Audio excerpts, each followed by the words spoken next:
Hello， 大家好。今日之前呢，我哋就介紹過呢個 TC8啦，就同大家開箱講解過呢架車啦。咁而家嘅話呢，好明顯見到啦，我哋而家就已經砌好咗架車啦，咁就準備做一個測試啦。咁喺測試之前呢，首先就同大家講一講啦，呢架車嘅注意嘅小細節先啦。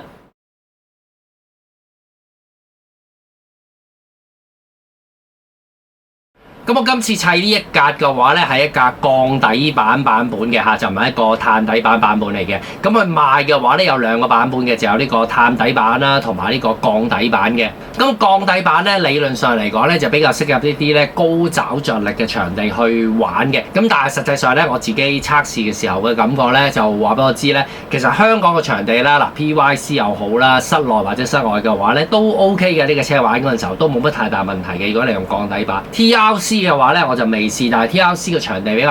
較凹凸不平多少少嘅話咧，效果會係點咧？我要未來再試先知。但係暫時嚟講咧，至少我會覺得咧，無論你喺佐敦谷啦，又或者喺呢個 PYC 試嘅話咧，應該都冇乜太大問題先嘅。咁有啲咩地方需要注意呢？咁其實買翻嚟之後咧，呢架車咧組裝咧都唔算太複雜嘅啫啊！我覺得咧一啲有中階水平嘅車友嘅話咧，基本上安裝咧都唔會有太大問題噶啦。咁啊同主流嘅車嘅安裝方法啦，亦都冇乜太大嘅分別嘅。咁同埋佢因為佢本身啲螺絲嘅話咧，就已經係用翻普通嘅螺絲嚟嘅，咁就唔係用咗110度嘅螺絲嚟嘅。咁就算你塊底板係1.5嚟講嘅話咧，用翻普通嘅螺絲咧換落去都冇乜問題噶啦。不過咧就好唔好彩地咧，就我呢架車跟翻嚟嗰陣時候咧，啲底板嗰度啲螺絲咧，佢有部分螺絲咧就跟錯咗俾我，咁所以你見到有啲螺絲咧我就換咗咁解啫。安裝嗰陣時候咧，其實亦都冇乜太大嘅問題，太大嘅難度噶啦。唯一嘅地方需要注意多少少咧，就係佢呢啲波頭嘅位置啦。佢呢個波頭位置嘅話咧，其實有個膠咧攝咗落去，跟住先包粒波頭落去嘅。如果睇翻說明書嘅話咧，說明書有嗰個方向性嘅，記得一定要跟翻個方向性嚟安裝嘅，因為嗰個方向咧會影響得到咧你將來，譬如話你舉個例，你要換臂咧，包翻呢個波頭出嚟嗰陣時候咧，個方向點樣扭法嘅。咁所以咧一定要跟翻個方向嚟包嗰粒波頭落去先 OK 嘅。另外一方面嘅話咧，佢哋嘅油壓嘅話咧，原裝你見得到咧，佢哋都係個非常之低重心嘅油壓啦。咁佢原裝說明書咧就講話俾你聽咧，個油壓咧就係裝死咗粒螺絲傷死咗佢嘅。咁但係實際上嚟講咧，呢一個油壓咧其實係可以做一個 floating 油壓，就好似呢個 MTC3 一模一樣咁嘅形式嘅。要根據翻你自己本身自己嘅需要啦，跟住去咧嚟做一個油壓嘅調整啦。譬如話你想架車咧嗰個油壓反應咧再快啲得嚟咧，又柔順啲嘅話咧，可能你鬆咗翻口螺絲嘅話咧，咁我感覺嘅話咧油壓反應會更加好嘅。上臂同轉向杯咧，佢原裝話咧跟翻嚟咧都跟咗好多隻俾你嘅。上臂方面嘅話啦，你個上臂啦，佢哋跟咗呢個0度啦、2度啦同埋4度啦。咁原裝咧頭臂咧就用咗4度嘅，尾臂咧就係用咗0度嘅。咁如果譬如話你想將架車咧嗰個嘅輪距啦改短少少嘅話咧，咁可能尾臂嗰度咧就可以咧改翻咗一個嘅2度落去啦。咁啊跟住去褪翻向前少少啦。咁所以裝嘅時候咧，記得要自己留意翻咧，上面有個 marking 啊，寫住4啊、2啊同埋0嘅。咁啊其實係唔同款式嚟嘅。杯方面嘅話咧，其實亦都係跟咗好多隻俾你嘅，每一隻杯嘅話咧，差唔多跟咗4隻俾你噶啦。咁啊呢個嘅話咧，杯咧佢亦都跟咗3個版本嘅，有0啦、1啦同埋2啦。最主要咧就講緊佢呢個嘅杯嘅煲高度位置啦。咁啊原裝安裝嘅話咧就係呢個1度嚟嘅。咁啊你可以根據自己嘅需要揀0度啊，或者揀2度啦。咁啊亦都係嗰句啦。咁你睇嗰陣時候安裝嗰陣時候咧，望清楚個 marking 究竟係咩度數啦，就千祈唔好裝到咧一隻係0度，一隻係2度咁樣啦，4隻唔同嘅話咧，咁啊車行起上嚟咧就會好古靈精怪噶啦。底臂方面嘅話咧，其實就前後臂咧就係一模一樣嘅嚇，前後臂一模一樣噶啦。呢個我覺得幾好嘅地方。咁啊買臂咧，尤其是譬如話要備翻啲臂嗰陣時候嘅話咧，就唔需要話備好多款式嘅臂都 OK 嘅。咁但係要留意翻咧，佢哋咧係有分上下嘅嚇，即係有基本上嚟講咧，因為佢嗰個油壓底個位置咧，呢個位置係突咗出嚟少少嘅。咁所以咧佢有分上下嘅。呢一隻臂咧理論上即係呢一隻臂，呢一隻臂咧即係呢一隻臂嚟嘅啫。咁所以要自己要留意翻嗰個位置，就千祈唔好諗住啦，一模一樣㗎，調轉裝都得㗎，唔係㗎。其實係有分底面嘅，但係咧就前後臂咧係一樣嘅。因為呢架車咧上臂呢個位置咧，波箱蓋呢個位置啦，冇特別嘅 setting 啦，咁基本上咧靠隻上臂呢個嘅距離嚟去調整佢嗰個嘅卡剎角度啦，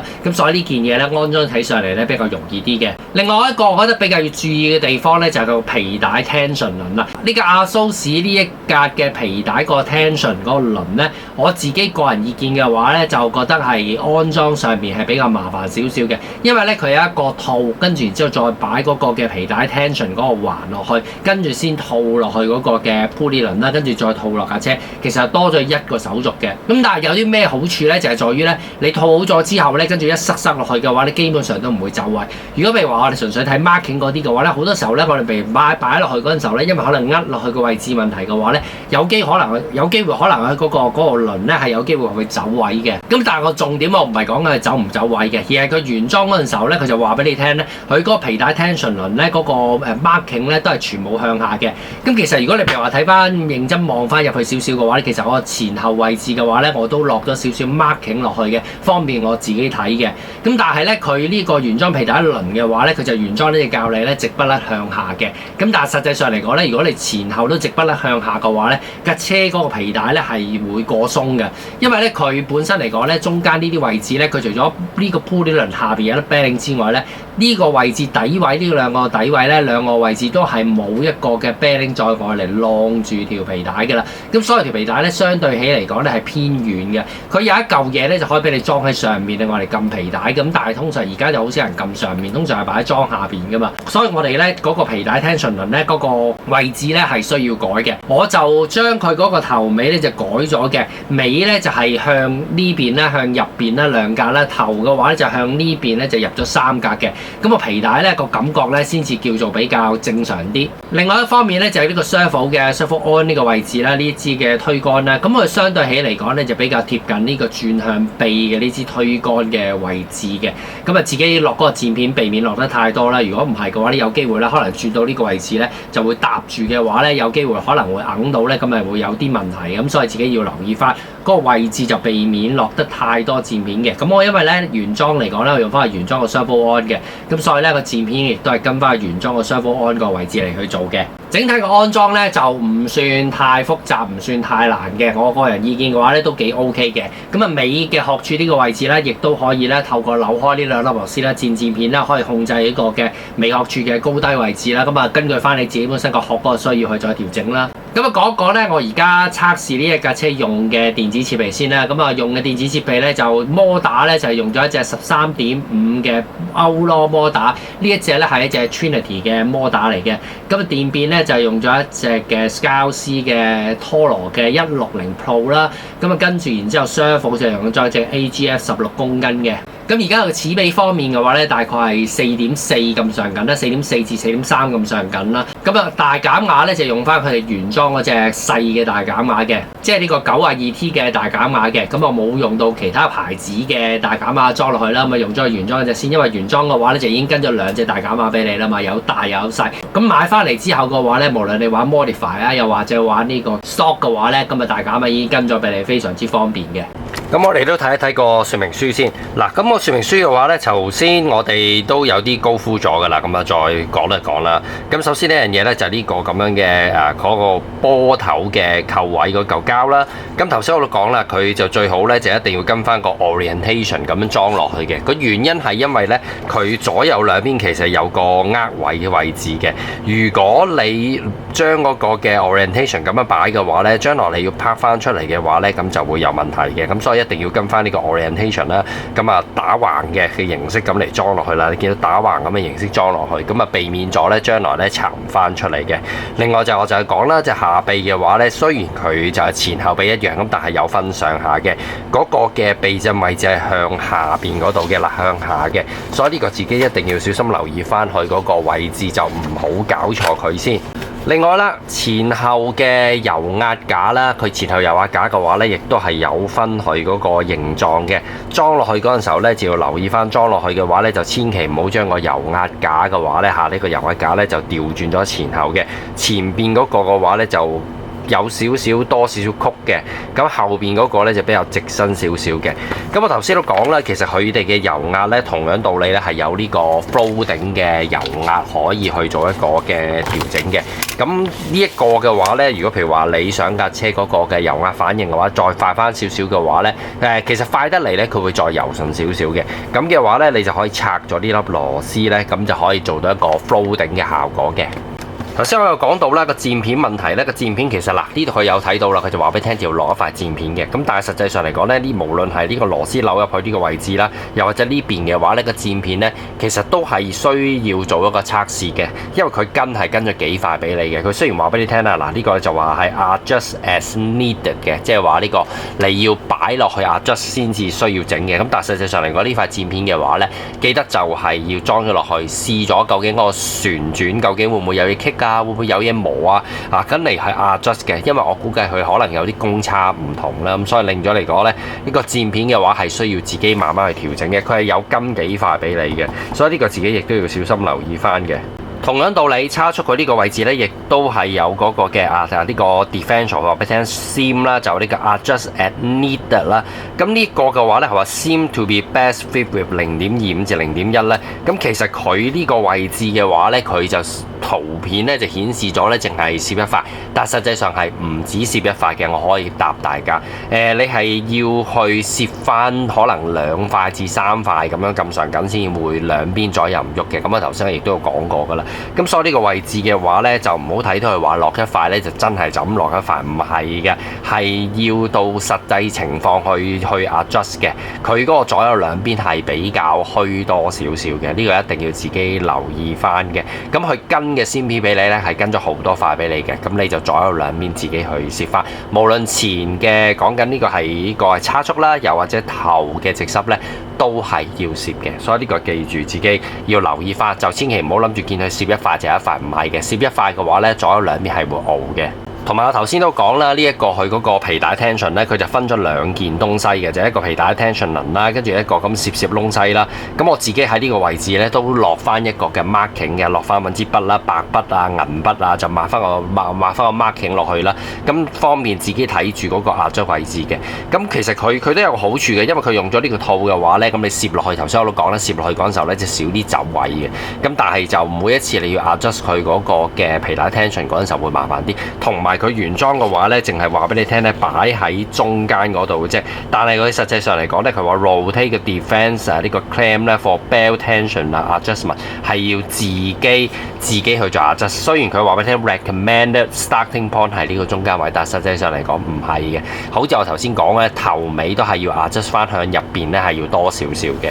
另外啦，講呢個臂啦，就係前後臂啦。佢呢個呢塊片呢，佢冇話俾你聽邊塊前邊塊後嘅。咁你就唯一一個方法呢，就要對圖片啦。嗱，其實喺呢個後邊見到呢，後邊嗰個嘅話呢，就短啲嘅，前面嗰個就長啲嘅。咁所以就記得裝嗰陣時候留意翻，前臂係長嗰塊嚟嘅，後臂係短嗰塊。佢係冇寫明話俾你聽邊塊前邊塊後嘅，呢個自己要留意翻嘅。另外啦，就係佢呢個萬向節啦，佢就用呢個套啦，套落去呢個位置嚟，等佢嗰個偏唔好走出嚟嘅。但係實際上呢個套呢唔係咁穩陣嘅啫。套落去嗰陣時候呢，建議大家可能落啲嘅你見到佢呢度話 back grease 啊，唔關呢個事啊。呢個位置呢，落少少螺絲膠或者落少少 A 膠。滴咗落去嘅話呢，嗱，你唔好滴落條片度啊，滴落去個膠裏邊或者之類呢，套落去等佢穩陣啲，唔好咁容易甩出嚟啊。咁呢個會好啲。如果唔係嘅話呢，呢個膠套嘅話呢係會有機會甩出嚟嘅。我實際喺試車嘅過程裏邊，佢係甩過出嚟嘅，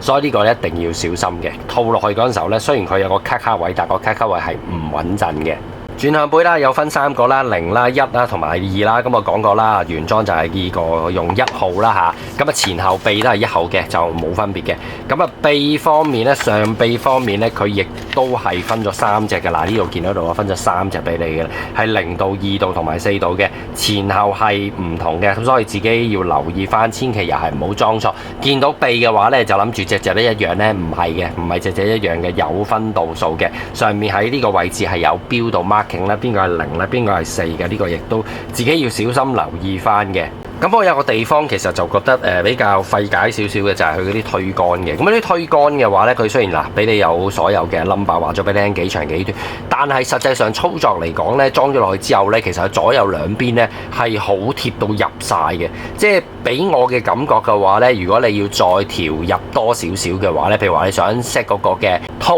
煙勾係再譬如話你掏勾，譬如話你掏勾大少少嘅，或者尾掏煙大少少嘅話咧，其實嗰條推杆嘅話咧就已經攝晒入去嘅。即係我覺得呢個就唔係咁好嘅。即係可能如果俾我自己去做嘅話咧，可能我會換過一啲嘅唔同嘅推杆，可能嗰個瓦咧多出嚟少少嘅話咧，咁可能會睇得比較清楚啲。而家咁樣嘅話咧，就變咗嚟講，我好難預計到究竟即係你攝晒入去嘅話，你究竟係扭出定扭入咧，先至係掏煙定掏勾咯。咁佢即係個數咧就得好準啊。咁所以變咗就，我覺得呢個位置係會爭少少，同埋佢嗰啲波頭啦，頭先講啦，佢呢個膠嘅話咧，掰落去好容易。同樣道理咧，如果你扭個推杆咧，嗱佢呢樣已經落咗，叫你落啲 back grease 落去咧，潤滑佢嚟扭去嗰陣時候咧，等佢順滑啲啦。但係實際上嚟講嘅話咧，如果太緊嘅話咧，都容易掰波頭出嚟嘅。所以呢個自己又要小心，可能撳一撳住個波頭先去扭嘅話，會好少少嘅。殼柱方面嘅話咧，都冇乜太大問題嘅啦，油壓亦都冇乜太大問題嘅。不過我想講一個佢嗰個殼柱嗰個有個 stopper 嘅，我幾中意佢呢個 stopper 嘅。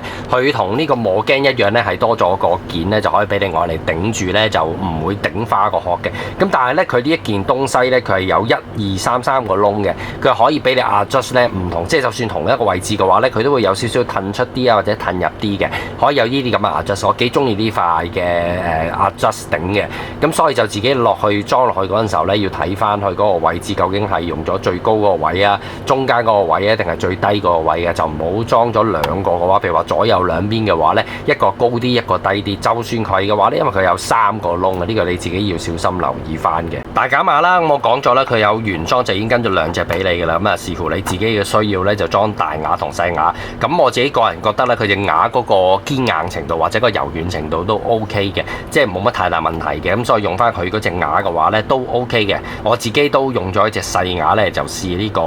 Blinky 啦，咁所以我就覺得唔錯嘅，可以值得留翻嚟用嘅，唔使話一定一開始咧就換咗第二隻大減碼都 OK， 如跟翻去原裝嗰個都 OK 嘅。不過比較奇怪嘅地方就係佢成本說明書都冇講到嗰個 Final Gear Ratio 嘅，咁啊估計應該都係 1.9 嘅啦，我估計啊，咁啊大概呢個 range 係 1.9 啦，應該新車大部分都 1.9 嘅啦，咁啊但係就唔知點解佢成本說明書包括後面嗰啲嘅setting sheet 嘅話咧，都冇話俾你聽咧，究竟呢架車個 Final Gear Ratio， 我覺得呢個就比較拗地頭啦，咁啊你當住佢 1.9 先啦，我暫時冇特別去數佢嗰個 pulley 輪大細啊，咁但係應該都係呢個咁嘅數咁上緊㗎啦。咁佢嗰個皮帶咧，我頭先有講過咧，比較鬆啲啦。咁其實佢有呢個皮帶 tension 嘅 bearing 嘅，咁啊裝喺個2樓板上邊嘅，就好舊式嗰個款式嘅，就唔係裝喺個車底嗰度。咁但係我比較 prefer 嘅話咧，就寧願adjust 翻嗰個皮帶 tension， 就唔好搞呢度。除非你霎時間真係話我要條皮帶再緊少少嘅，譬如咁玩嘅話咧，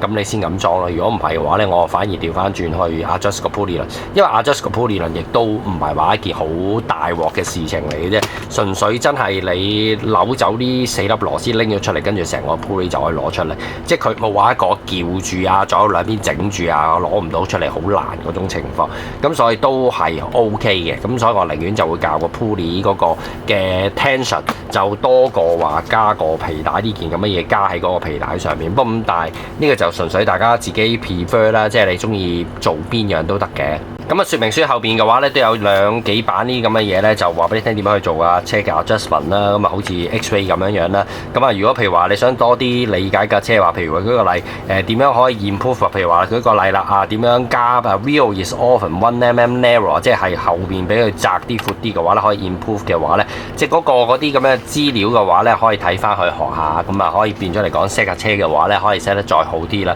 又或者譬如話你架車嘅反應有唔同嗰陣時候，你想做啲咩嘢嘅話咧，可以睇佢呢度有啲咩幫到你手都 OK 嘅，咁我覺得呢個位置都係幾好幾唔錯嘅。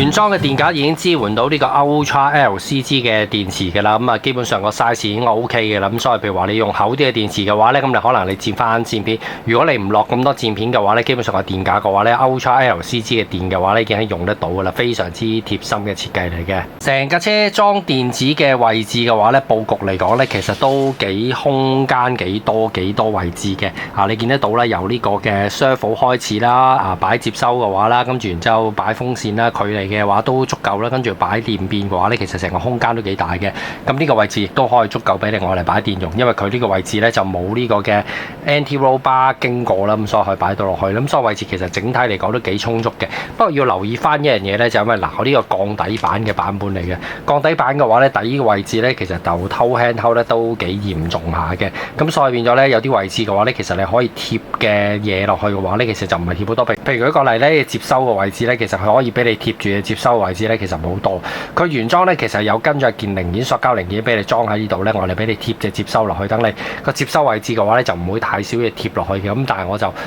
冇裝到落去咁啊，照貼落去咁解嘅啫。咁但係如果你驚住個接收會甩出嚟嘅話咧，咁咪記得裝翻嗰件膠件，跟住先貼嗰個接收落去嘅話咧，咁就冇咁易甩出嚟啦。另一個我覺得比較爭少少嘅地方嘅話呢，就係呢個六角嘅。咁啊，因為呢個萬向節問題啦，萬向節就冇呢個 bearing 萬向節啦。咁而呢個六角嘅話呢，都係用翻一啲舊款形式嘅六角咁啊，嚟一個偏仔咁啊夾死咁套落去啦。咁我自己覺得呢個位置係爭少少嘅。如果我可以用翻套筒式嗰隻嘅話呢，咁啊效果會更加好啦。咁呢隻六角嘅話裝落去嗰陣時候呢，中間嘅位置呢，其實都要落少少漸片嘅。咁我落咗0.3落去。如果唔係嘅話呢，都會比較多少少嘅喐動嘅。呢個自己都要小心留意翻。另外一個咧，我覺得比較 surprise 啲嘅地方就係在於咧，佢呢個 pulley 輪。咁啊，而家新嗰啲車嘅話咧，基本上裝完粒 bearing 之後咧，就裝嗰個皮帶 tension 嘅話咧，咁啊左右都唔會點喐乜滯嘅啦。咁但係咧，就呢一架 TC8 嘅話咧，就俾翻我一個以前玩田公車年代時候嘅感覺，就係要落漸片嘅，兩個都要落先片攝落去嘅，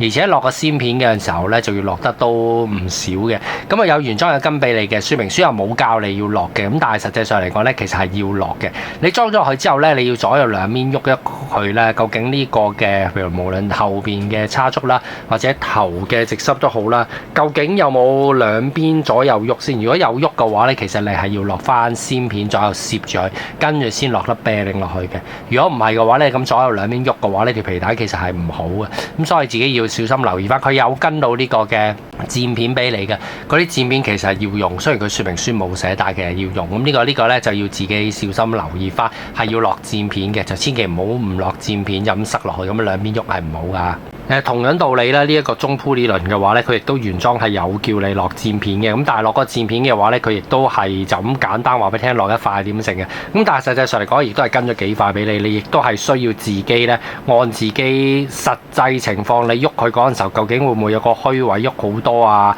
點樣樣或者轉嗰陣時候咧，裏邊呢個位置會唔會太過貼過摩打咗啊、刮住啊、唔鬆啊咁嘅話咧，你就要落翻少少適量嘅漸片，前後落翻適當嘅漸片嚟漸翻開佢，等佢可以啱個位置，又唔會兩邊喐咧，又可以好 smooth 咁喐啦。所以就要留意翻，說明書又係冇寫嘅嗰個漸片究竟要落幾多，亦都係要自己小心留意翻去落嗰個漸片嘅。咁啊，講咗一啲關於基本嘅嘢啦，咁相信大家都好想睇下呢個車究竟行起上嚟點啦。咁而家咧就攞架車落去車場度試一試俾大家睇下究竟個效果係點啦。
咁我哋咧就喺呢個室內場啦，同埋室外場咧都試咗呢一架嘅 AETC8啦。咁啊講一講我自己個人嘅感受先。首先第一樣嘢咧，咁因為我呢架車本身係行一個嘅鋼底板嘅，俾我嘅感覺咧喺室內場係比較拗啲嘅場地啦。咁啊室外場試啲嘅比較中高嘅抓着力嘅場地啦，兩個地方試嘅話咧，感覺上面嚟講咧呢架車咧都係行得係唔錯嘅，比我想象中係要好嘅。行呢個鋼底板咁計啊，行碳底板嘅話咧，可能感覺反應會更加好啲。但係我覺得咧，至少嚟講，我試呢個鋼底板嘅話咧，唔會感覺到咧話好差嘅感覺。咁啊，車咧轉向反應咧都係比較靈敏嘅，都係快捷嘅。你要轉嗰一下嘅話咧，基本上咧佢頭咧就會即刻咁跟住去㗎啦。所以咧佢算係一架比較靈活嘅車嚟嘅。如果譬如話你玩開一啲比較穩定性高嘅、比較推啲嘅車嘅話咧，咁呢架車嘅話咧玩嗰陣時候咧就需要多少少注意啦。咁另外一方面嘅話咧，呢架車俾我嘅感覺嘅話咧，雖然個頭轉向反應快咧，咁但係尾咧跟嘅反應咧，亦都好快嘅。即係意思即係話咧，你一俾個頭一轉嘅話咧，個尾就好快就跟從住咧，佢一齊會轉嘅。咁所以呢架車嘅話咧，其實理論上嚟講咧，如果你玩嗰陣時候咧，手指嘅反應嘅話咧，係需要比較靈敏度高少少嘅。